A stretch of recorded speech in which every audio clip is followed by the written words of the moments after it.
Anthony Flew viveu a vida toda como ateu.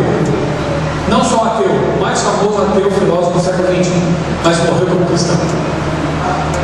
Foi demais, porque ele resolveu seguir a verdade, custasse o que custasse. Foi até o fim como cético, perguntando: será que eu estou certo ou estou errado? E no livro dele, se alguém não leu, leia, vale a pena. O lado interessante para você fazer contato com o ateu é que o livro dele não fala quase em Bíblia. Ele mostra pela filosofia por que se tornou um cristão, ou pelo menos por que passou a crer em Deus. Então, se você chegar a comprar um ateu que não aceita a Bíblia, ofereça esse livro aí, ó, então está escrito aqui. Aqui não fala em Bíblia. Aqui mostra um ateu que seguiu as evidências e encontrou a Deus pela filosofia.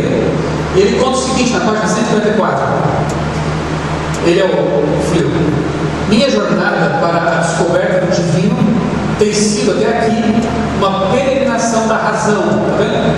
Não foi pela fé, não foi pela Bíblia, ele usou a razão. Quem nos deu a razão? Quem?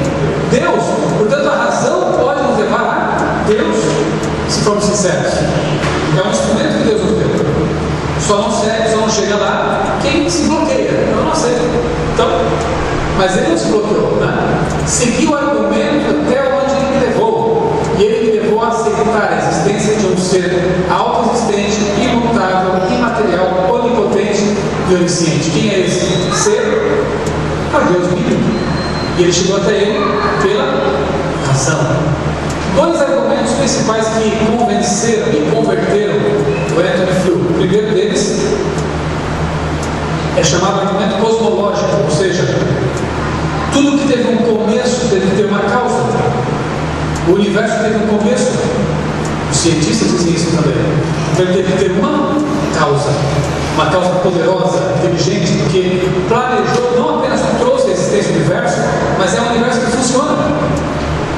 As estrelas, os planetas, tudo funciona perfeitamente. Então, além de ser uma causa poderosa, é inteligente. E é pessoal, porque ela escolheu criar. Somente pessoas escolhem. Então, uma causa poderosa, inteligente e pessoal só pode ser quem? O Deus da Bíblia. E ele viu, ao pensar nessas coisas do universo, na perfeição das leis da física, no equilíbrio, né, que há no universo, ele disse: não consigo mais ser ateu.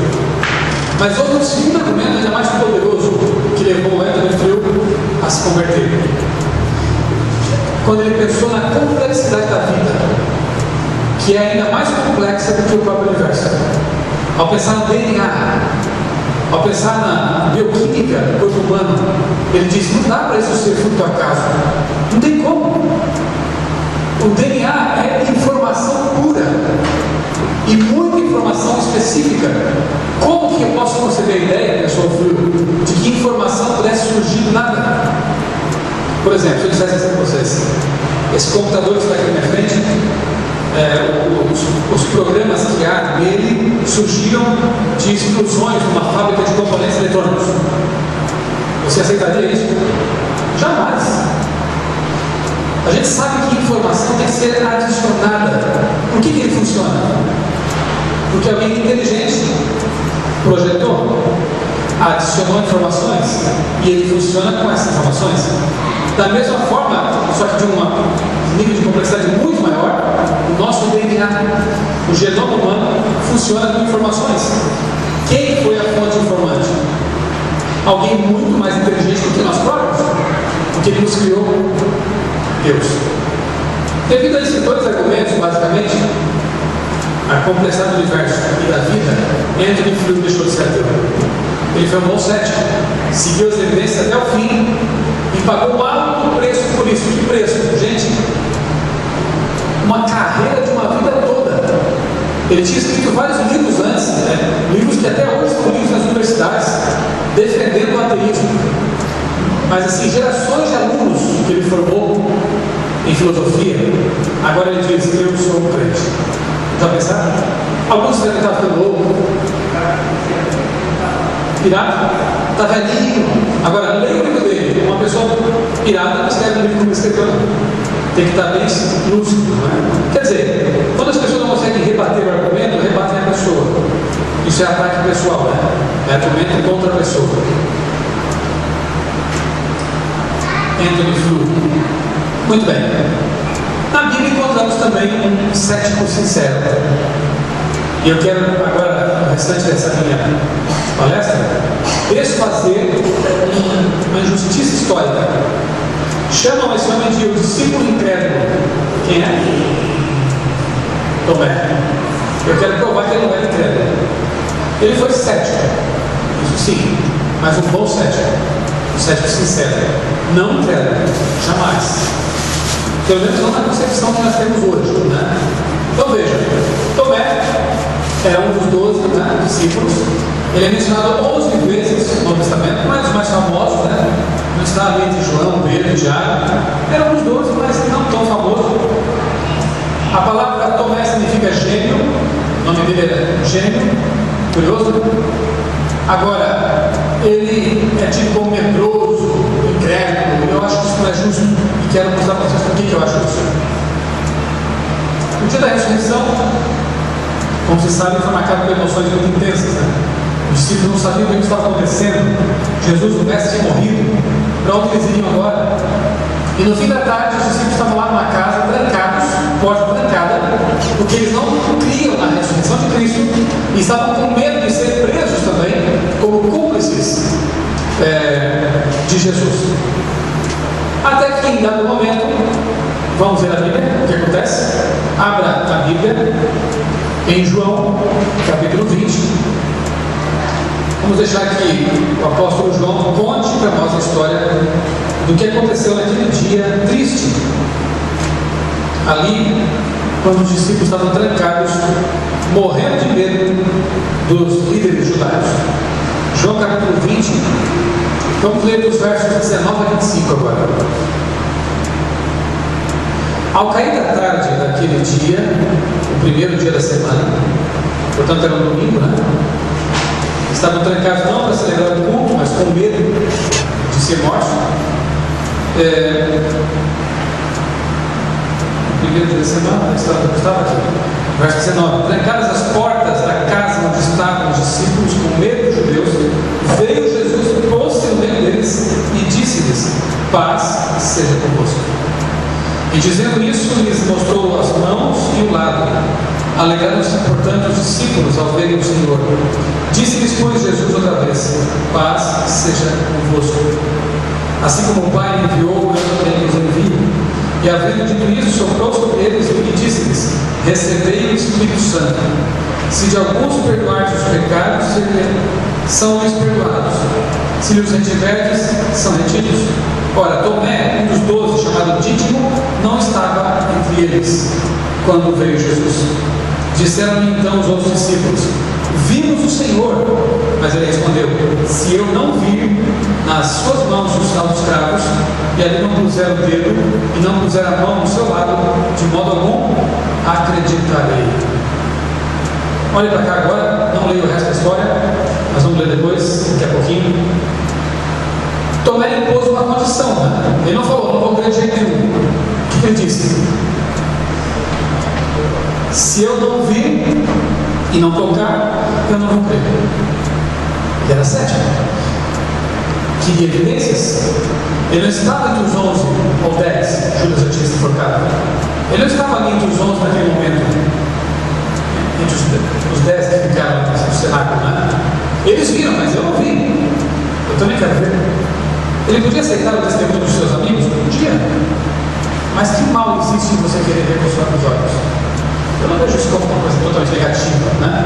Mas antes disso, vamos tirar algumas lições dessa passagem aqui, desses textos que nós acabamos de ler. Primeiro, as portas estavam trancadas e Jesus aparece entre eles. Portanto, não há obstáculo que impeça Jesus de estar com aqueles a quem ele ama. Isso é algo muito confortador. A Bíblia diz, Paulo diz que nem a altura, nem a profundidade, nem nada poderá nos separar do amor de Deus em Cristo Jesus. Nada, nem o seu pecado. O pecado distancia você de Deus, não Deus de você. Você se arrepende, Deus está com você. Na verdade, Deus é que faz você se arrepender. Você tem que confessar e pedir: Senhor, muda meu coração. Deus quebra essa porta, ou essa pedra chamada pecado. Nem a incredulidade é porta grossa o bastante para impedir que Deus alcance uma pessoa. Não há porta que impeça Jesus de estar com seus filhos. Nada. Onde você estiver, Deus está com você. Segunda lição. Ele aparece aqui aos discípulos e diz o que? A primeira frase de Cristo: paz seja com vocês. Como Jesus tem paz? Se eles estão nos perseguindo, se o Senhor morreu, mas eu estou vivo, não estou? Onde Jesus está? Está ali a paz. O barco estava quase afundando. Jesus tranquilamente dormia lá com um travesseiro de pé de madeira, eu acho. Dormindo, cansado. Os discípulos estavam quase morrendo, de medo e literalmente. Acorda Jesus, ele diz ao mar: aquieta-te. Onde Jesus está? Está a paz. Se você enfrenta uma tempestade na sua vida nesse momento, se você está lidando com alguma coisa difícil, não esqueça.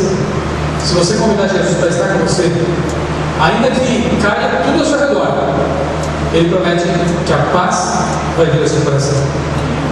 Pode ser que na segunda-feira você vai enfrentar uma crise, uma dificuldade, uma luta, não sei. Pode ser que você esteja enfrentando uma crise conjugal, uma crise financeira. As crises existem nesse mundo, até a volta de Jesus vão existir. Mas Jesus, se está conosco, ali está a paz. Os discípulos estavam com medo, desesperados. Aparece Jesus e fala o quê? Paz seja com vocês. Eu vos dou a paz.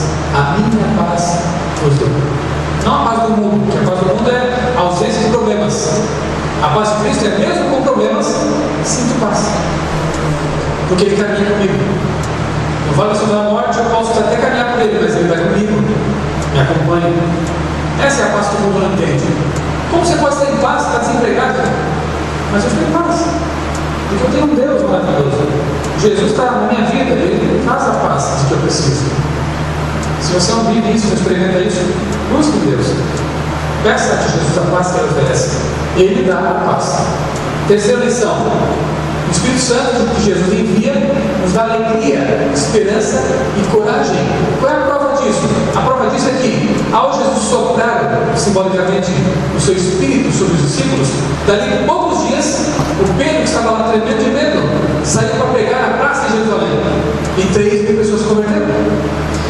João, que também estava morrendo de medo, saiu pregando o Evangelho com toda a coragem.